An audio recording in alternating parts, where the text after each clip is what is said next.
All right, you should have just gotten that message that the recording is in progress. So if you don't want to be on camera, that's totally fine. And with that, welcome to the meeting, and I will pass it over to the Alderwoman to really get us started. Thanks, Audrey. Welcome, everyone. Hello, hello. My name is Lenny Manaa-Hoppenworth. I'm your alderwoman for the 48th Ward, the Great 48. And you are here today to be with us as we review all the things that we did together in 2025. So, welcome. Our agenda is laid out here, and I will be with you briefly in the beginning.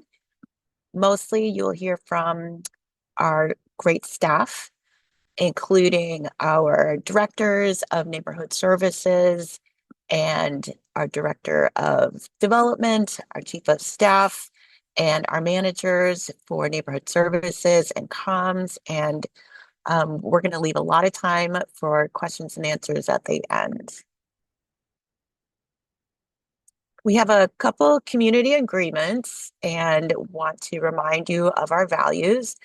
Would love for everyone to take a look at this next slide, to be present, be compassionate, be generous, and be brave, and to hold us accountable to the values that we hold, including what's here. The last one is joy. We know this work to build strong communities is not always easy, but we come to it with service in our heart and also joy in our intent. So let's build this community together. On the next slide, you're going to see photos of our team, and we have most on our team today presenting with you so that you can hear about all the things that we're doing. Okay, so I am one of 50 legislators, city council members in City Hall. And on this slide, you'll see a photo of me, and I'm actually standing on an empty CTA parcel pointing to the red line. We're very excited that we have four brand new L stations, but we also have these staging lots where we're very excited to introduce the possibility of having more housing built. Um, so you can see on this slide, there are many things that we passed, but green social housing is at the top, and we look forward to implementing that this year.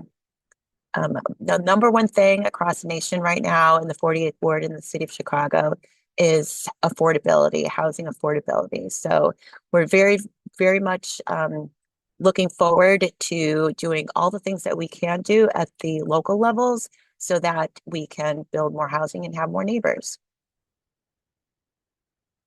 On the next slide, you'll see that green social housing is one of the pieces of legislation that I co-sponsored because we have an issue across the city of Chicago where we have 120,000 lacking of affordable rentals. In the 48th ward, we are mostly renters, 63%. And we need to be able to say that we're working hard to keep people in place so older adults can age in place, so newer families can plant their roots. And we need to do that by building more, preserving what we have, and making sure that our funding isn't always dependent on the federal government. So this is a mixed income approach. This is a private and public partnership, um, something that is funded locally through our revolving loan funds. And we're just very proud of the work that we've done towards that end and passing that 30 to 18 in city council. 48th Ward has always been civically engaged, and in we have an opportunity every year to honor two people through street dedications. And this year we honored Tai Nam Chong, and also we honored Bob Newhart. So I was really happy to be there out with you to unveil these streets. We also had a tribute for Lori Cannon, our activist and person who has taken care of so many for so long, for decades in the city of Chicago, who worked at Groceryland, founded Groceryland on Broadway. So we are looking forward to having a street dedication for Lori in the upcoming year. The 2026 budget passes finally. And we are proud to have things intact, such as funding for mental health supports, our care program, making sure that our library is funded. But there are things in there that we were very concerned about. I was very concerned about, including the sale of our debt to private collectors um, for 9 cents on the dollar, video gambling legalized, and also selling our city assets for ads. And so we're going to see how that plays out as the year goes on, because we need to make sure that all of our programs are funded properly. So public safety has always been a priority of the 48th Ward, and my office is doing everything that we can, working with our two commanders in the 20th District and the 24th District together to ensure that everybody is getting the response that they need from our police department. You could see here that violent crime, robberies, and shooting victimizations are down, not just in the 48th Ward, but across the city of Chicago. And would like to attribute that to all that we're doing to keep our whole community safe, making sure that people are housed, making sure that they are fed, making sure that people are getting the health care that they need. And you could read more about our health and safety plan at the 48thward.org/safe48. In the next slide, you'll see all the things that we're doing towards increasing public safety all across the 48th Ward and all across the city of Chicago. And one of the things that we have pushed for from the beginning is more visibility of our foot patrols, especially along our business corridors. We have probably the most small business corridors in the 48th Ward in all of the city of Chicago. And we have a very diverse community. So and you could see that in our small businesses. But you can see here all the things that we're doing, including leveraging the tools that we have, technology, our violence interrupters, um, making sure that you understand what's happening across the ward and being responsive when things happen. We also want to point out that we believe that if people are housed and getting the support that they need, including food stability and work stability and education stability, all the things that it contributes to the health and safety of the entire neighborhoods.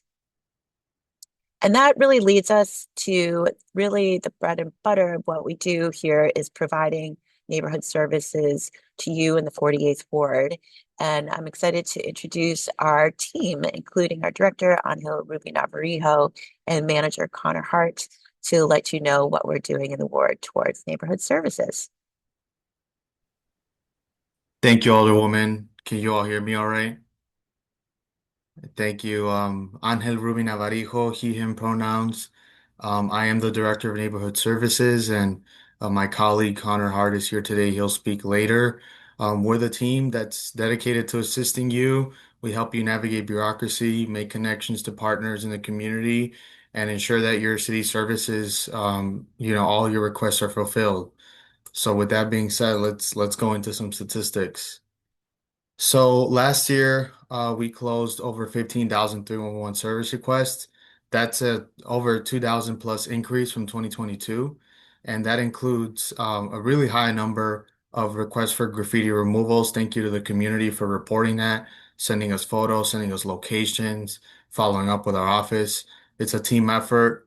So we did do over 1,130 plus completed requests for graffiti removal.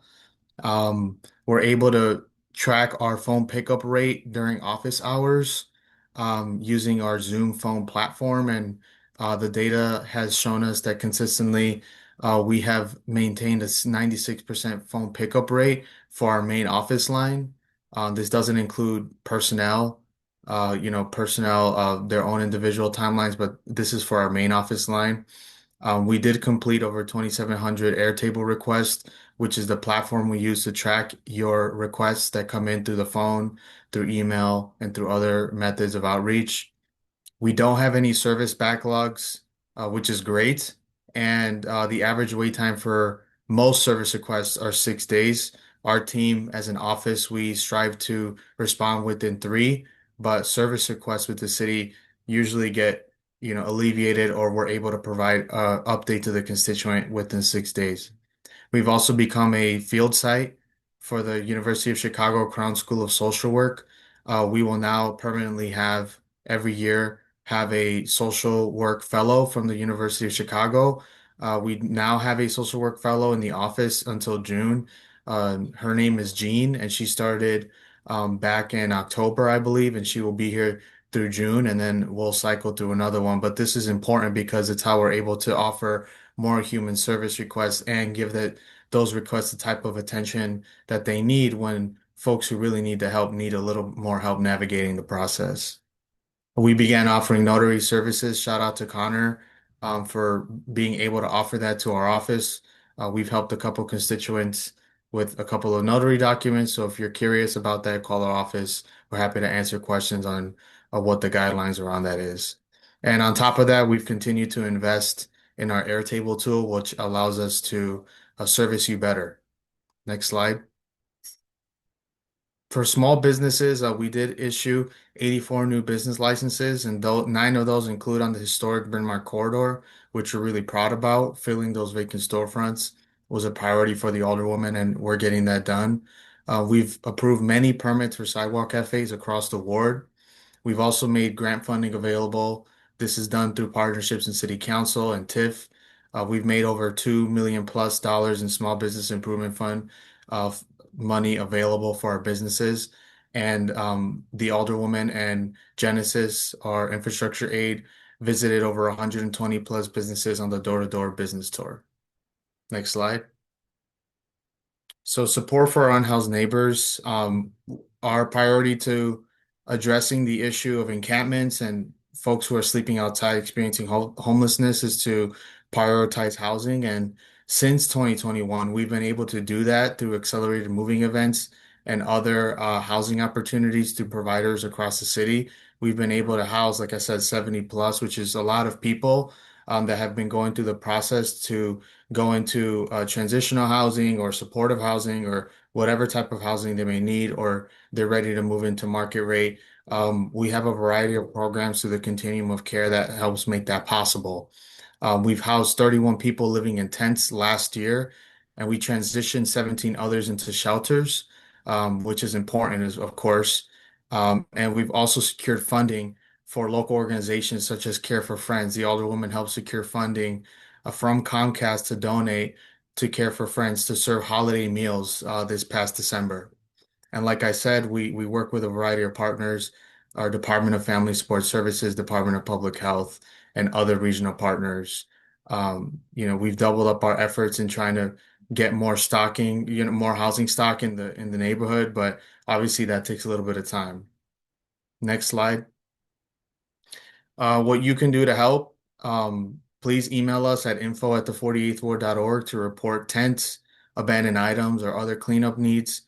We could send outreach teams out there to make contact with folks who are experiencing homelessness, or we could work with our other departments to schedule a cleanup if there's a lot of debris or other elements that require cleanup on the public way. If you need somebody that needs help and you may be walking by and or you need to give somebody advice, the Metro Chicago hotline is a great way to get access to resources and social services around your area. Or you can call 311 and ask for the Homeless Prevention Center or ask for short-term help to request assistance or for somebody who may need shelter. Next. Here, we gave every year since 2021, we've given out book bags for free for our students in the ward. and in the surrounding region. And we've partnered with Cradles to Crayons to make this possible. Last year, we gave away 600 backpacks. These were stuffed backpacks, so they came with supplies and other things that students need. We distributed over 380 at our back to school bash last year. And then those that were left over from the event, we distributed the other 220 or so with the help of our local principals.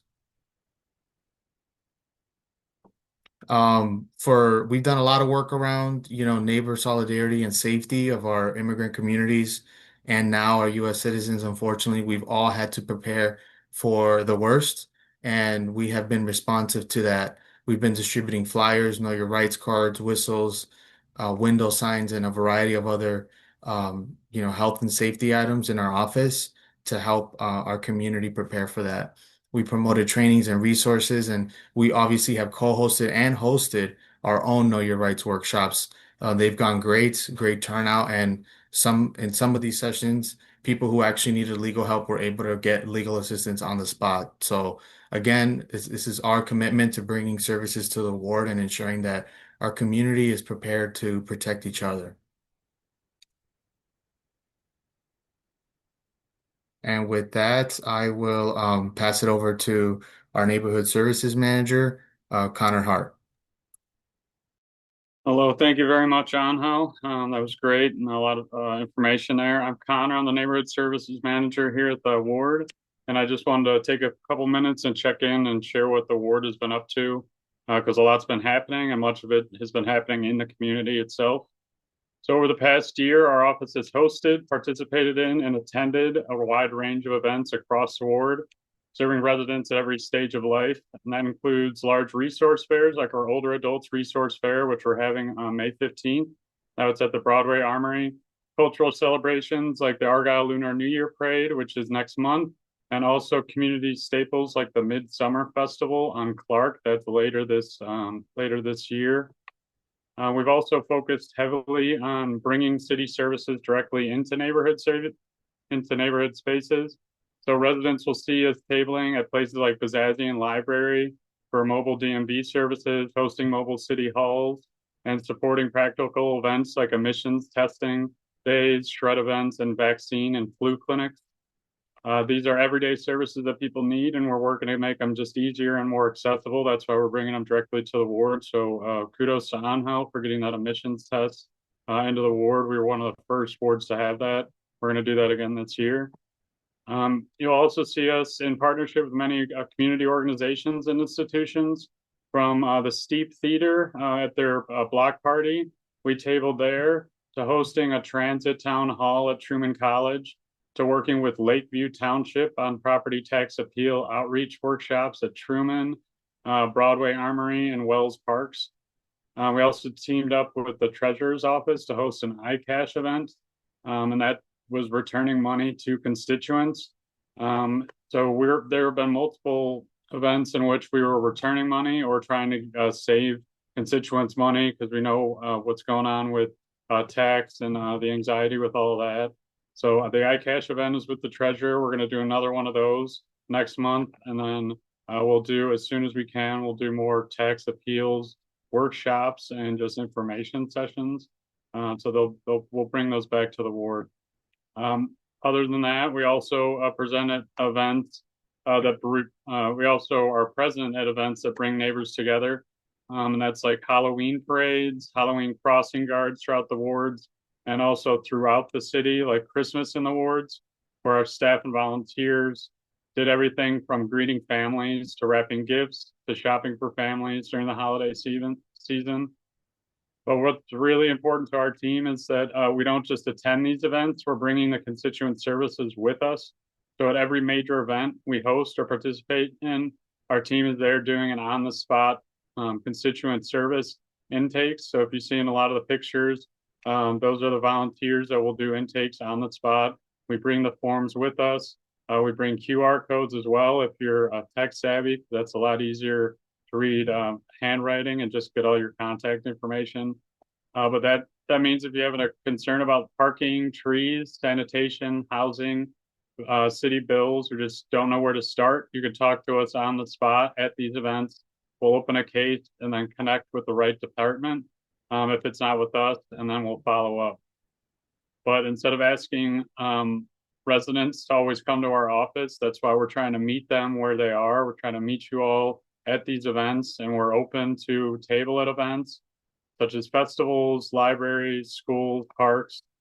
And that shift has really helped us reach more residents, remove the barriers, and be more accessible, and make city government feel more accessible and more human. Just because once you know us, then it's easier to talk to us, put in a complaint, or just put in any inquiry. I'm getting close to the end here, but we also believe strongly in just presence. So we want to be known not only from our emails and newsletters, which are great, but we want you to see us out there and actually know us. So when you see us on the sidewalk, or you have a sidewalk that you need to report, and you see us at one of these events, just let us know. But hopefully you'll be seeing us over and over again, because government really works better when the relationships are built and you know the person, and then the person who you know knows someone, so then it just keeps going from there. But as we go forward, we will continue to be, you'll continue seeing us hosting and supporting neighborhood events, partnering with local organizations and institutions, and bringing constituent services directly into the community. If you see us at an event, please come say hello, whether you have an issue to report or just to introduce yourself. That connection truly does matter and helps us do our jobs better. So if you see us at one of these upcoming events like the parade, emissions tests, shred events, come out to them, or if you just see it's tabling, please just come up. We're here to do that, and we're going to continue with our signature events. So yeah, thanks everyone for being part of this, and then we'll go on to the next part. These are just some of the volunteer opportunities. So if you do want to volunteer with us, please reach out. There are links on our website as well to sign up. But I do the volunteer coordination. So if you have more questions about the exact events, please reach out, and I'd be happy to answer any questions, or at the end of this as well. And now on to Nicole Gronicki, who's doing our infrastructure. Thanks, Connor.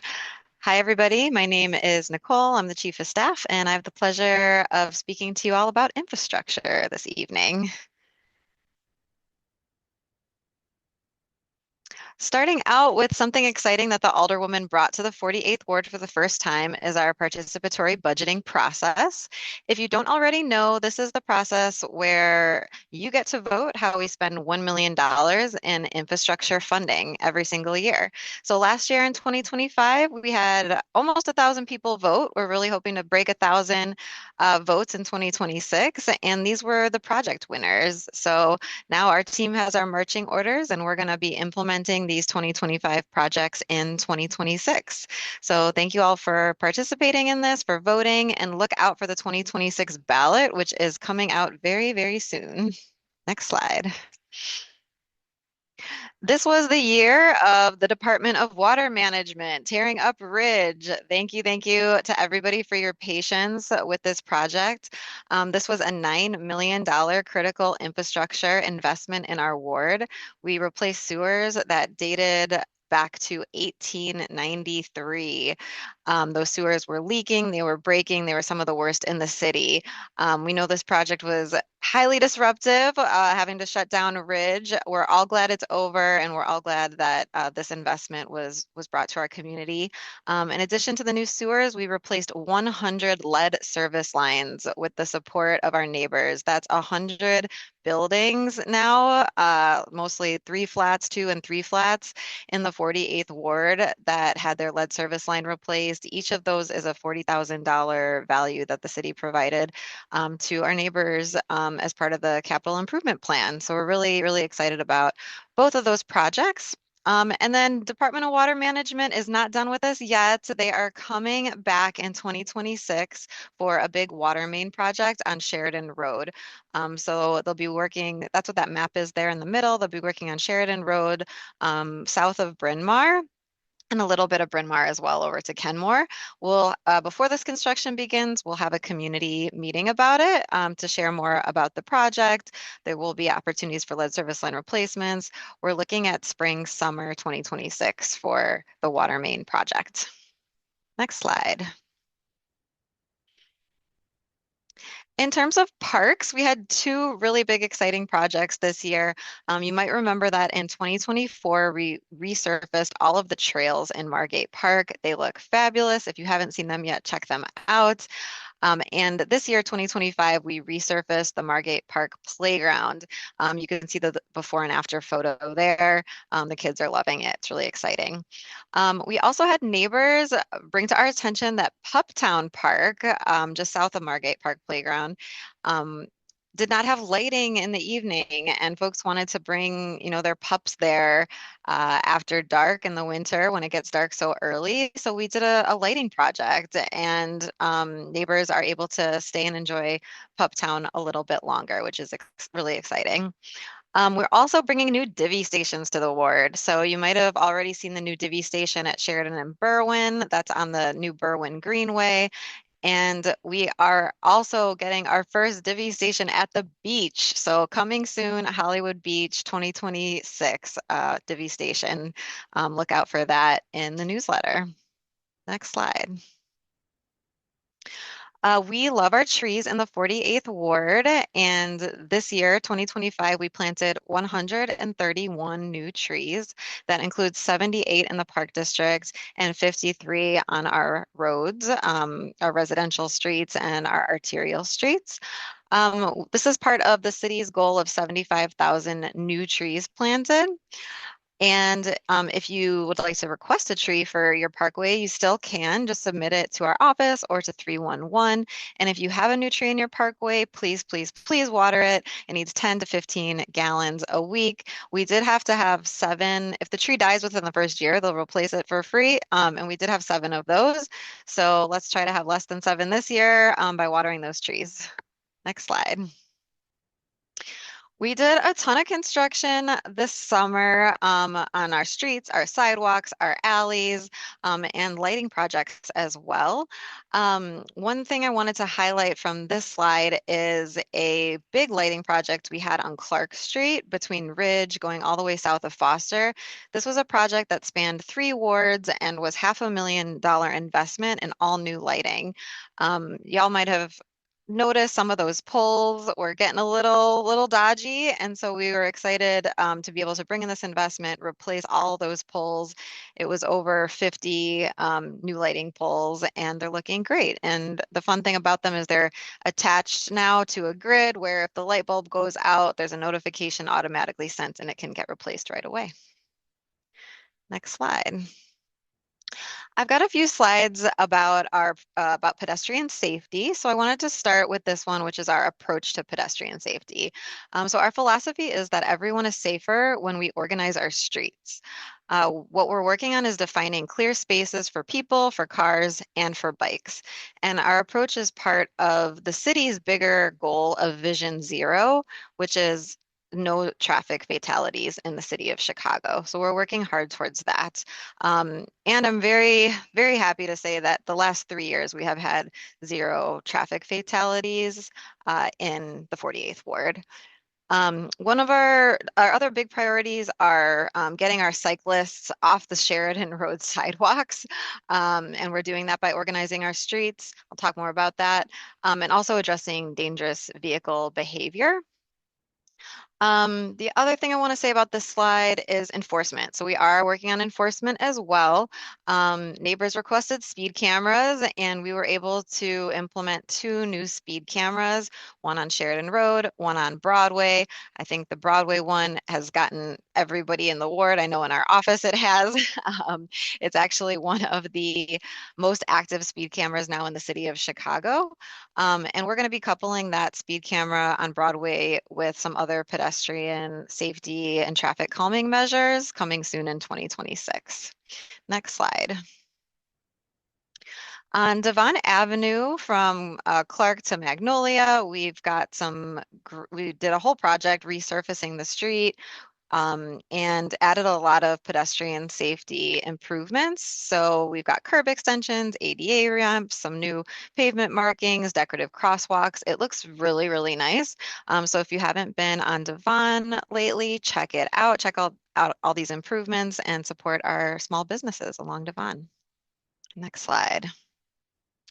Granville traffic calming was another big project for 2025. We were looking at Granville because it actually represented over half of all the pedestrian and bike crashes in the neighborhood. I spent a lot of time walking down Granville with our neighbors and heard multiple stories of folks who got hit by cars while they were on the sidewalk on Granville. So this was a priority for our office. We worked with CDOT and across 3 wards to address this issue with some short one-way conversions, a raised crosswalk in front of Northside Catholic Academy, speed humps, and a number of other pedestrian safety improvements. And it's looking a lot calmer on Granville. This project is a long time in the making. You might have heard of it as the Hawk Light. Now it's called the Pedestrian Hybrid Beacon. And this is essentially traffic calming at Wayne and Ridge. Ridge is a big priority for our office. It's a big concern from our neighbors about pedestrian safety along Ridge. And we've been working with IDOT, with CDOT, with our state officials to bring in the first ever City of Chicago pedestrian hybrid beacon. This is a $1.3 million project that the Alderwoman was able to find the funding for and bring that funding to the ward so that we can build this project in 2026. And what it is essentially you'll be able to, as a pedestrian, press a button and turn the light red so that the cars will stop for you to cross. Since this is the first in Chicago, we're going to be doing outreach and education about how this works, how to use it. It also involves a whole reconstruction of Wayne and Ridge, as you can see here in the diagram. We've had a number of community meetings about this where we can talk for an hour just about this project. But it's coming soon. So let us know if you have any questions and we'll let you know when we've got dates for construction. This is my last slide. This is some of the other pedestrian safety improvements that we're implementing throughout the ward. You might have noticed more bump outs, decorative crosswalks, raised intersections coming soon, and accessible pedestrian signals for our folks who are visually impaired. And most of these improvements here are items that you voted on through the participatory budget process. So every time we put bump outs on those ballots, y'all vote for them. Every time we put decorative crosswalks on the ballot, y'all vote for them. So we're just going to continue to do that.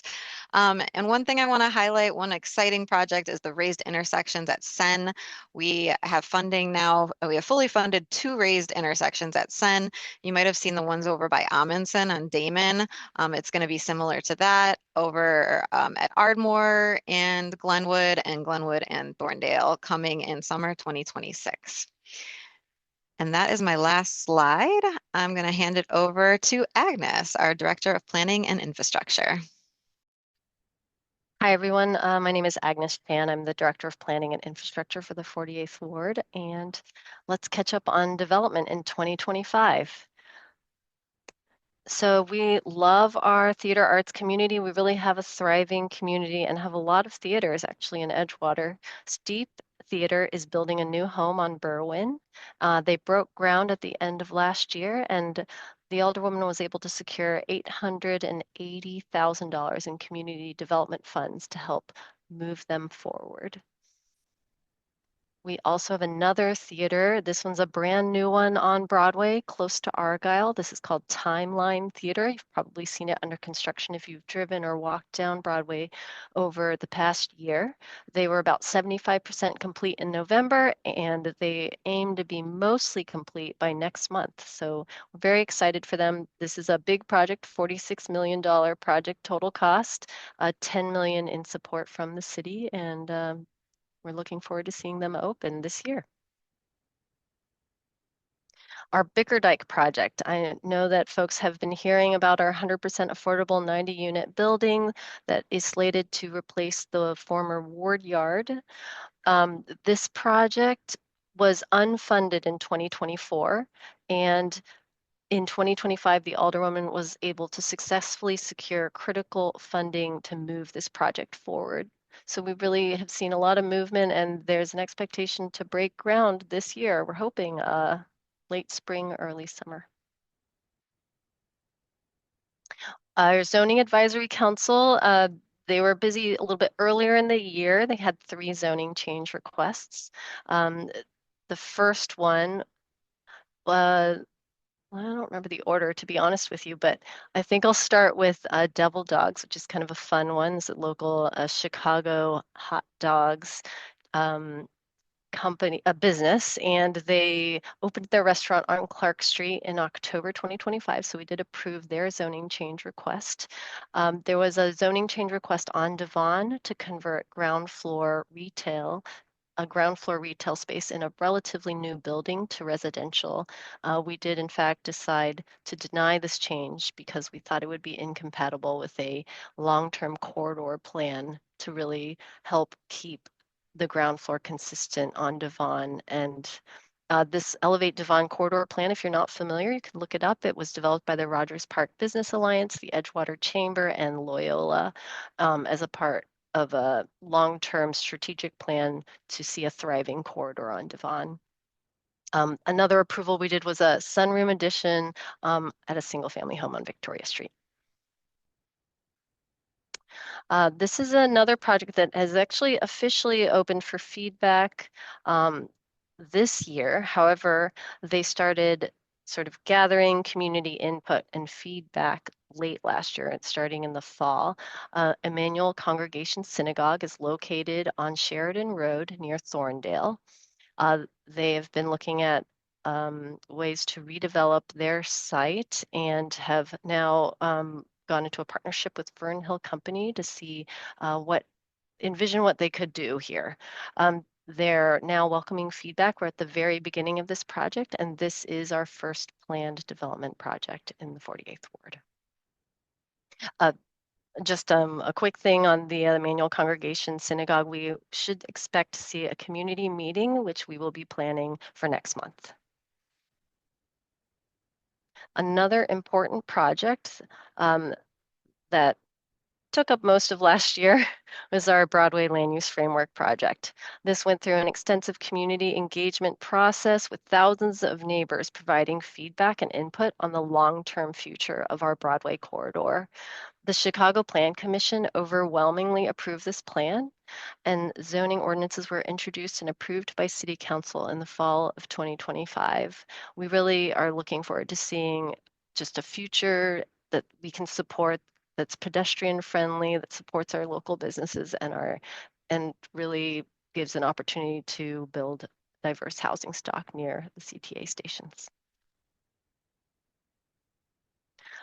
Related, our office actually is in the center of the historic commercial core of Edgewater, which is the Bryn Mawr Historic District or the Bryn Mawr Corridor. I want to give a big thank you to our Bryn Mawr Alliance, which was a group of volunteers who really did a lot of on-the-ground work in 2025.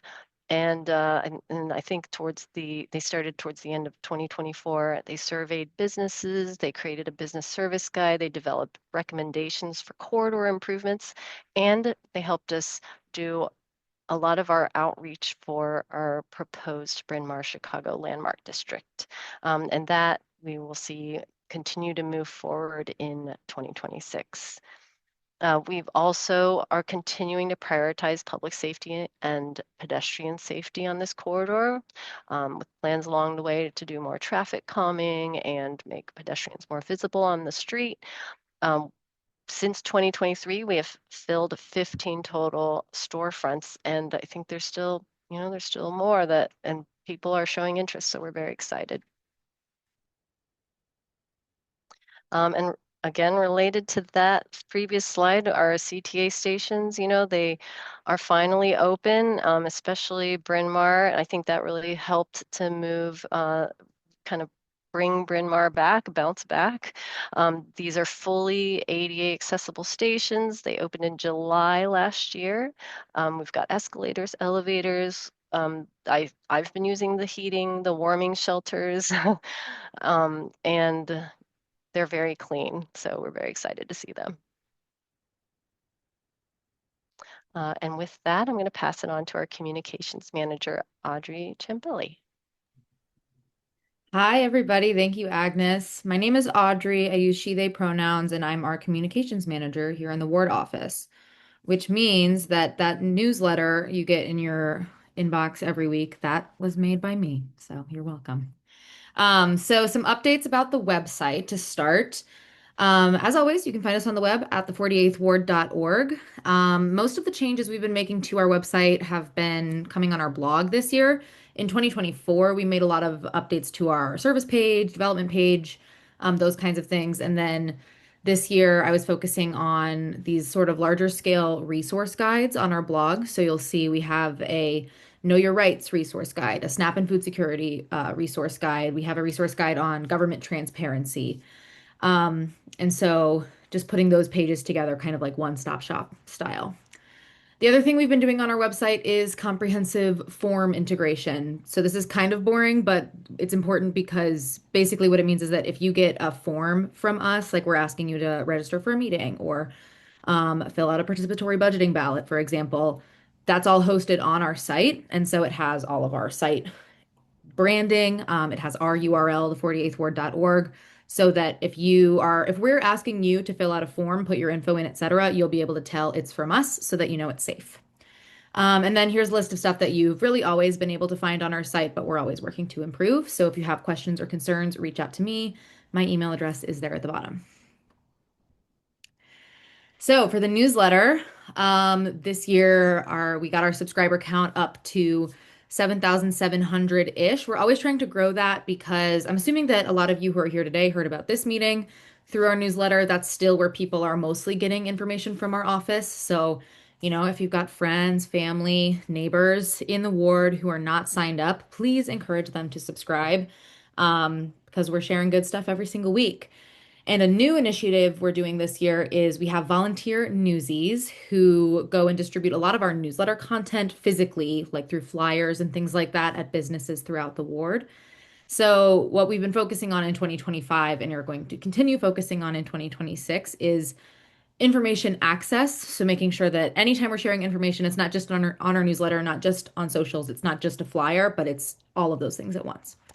So if you're interested in being a newsie, let us know and we can get you signed up. Social media. So this year, our social media strategy shifted a little bit. In 2024, we got off of Twitter, just because it wasn't serving our, the limited character count, limited media capacity. It wasn't serving us. So on Facebook, we've been focusing on getting our event information out there because Facebook has that great events feature. And we've been trying to share more construction updates because we know that that really matters to folks. And also, we're really proud of it when we see like something that really needed to be fixed and it gets fixed. We want to share those photos with you guys. Our top post on Facebook had 31,000 views this year, 31.5. On Instagram, we started focusing more on collaborative videos with other community organizations, electeds, community leaders in general.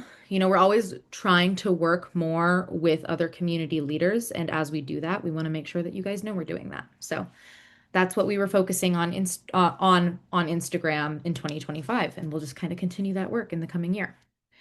So at the 48th Ward everywhere on socials, that's also our handle on YouTube and TikTok, which we do post to occasionally. So that's a great place to follow us, but we do still encourage you if you have a question about an event date or resource, etc. Our website and our newsletter is still going to be the best place to find the most accurate and up-to-date information. But give us a follow on socials as well. We'd love to see you over there. So that's my quick comms spiel. And with that, I will hand it back over to the Alderwoman. Thank you, Audrey. Thank you to the 48th Ward team. And thank you all for still being here after 50 slides. You made it. So just a couple more before we get to Q&A. To look ahead to 2026, there are several things I want to point out. We took out the embankments underneath the L, and we're looking forward to more open space. So you can see a little map on this slide where we're going to look to have more dog walking areas, some playgrounds, some parking. So look to that. We're excited about that. We've never had such an opportunity to gather in such a stretch of land in Edgewater, and going into Uptown as well. Participatory budgeting is another opportunity for you to be involved in helping us spend $1 million. So please look out for that. And more on affordable housing. We're going to be groundbreaking on the Bickerdike building on Broadway. Theater and arts are so important to us in Edgewater. We have at least 10% of Chicago theaters membership in the 48th Ward and Edgewater. So, and in our schools, we do pride ourselves on our arts program. So check out their programs when you can. There's other things happening. You can see a couple of them on the slide, but you know, always our priority is to listen to you, to know what is going on with you, no matter where you are in the 48th Ward, and for you to know that the 48th Ward at 1129 West Bryn Mawr is here for you to serve you. And with that, we're going to go right into a reminder to please, you know, this isn't the only time for us to interact. We can always go to you as well. So think about opportunities for us to meet outside of the ward office, at your block clubs, at your condo associations, at the libraries, at your community groups. I'm happy to meet you where you're at.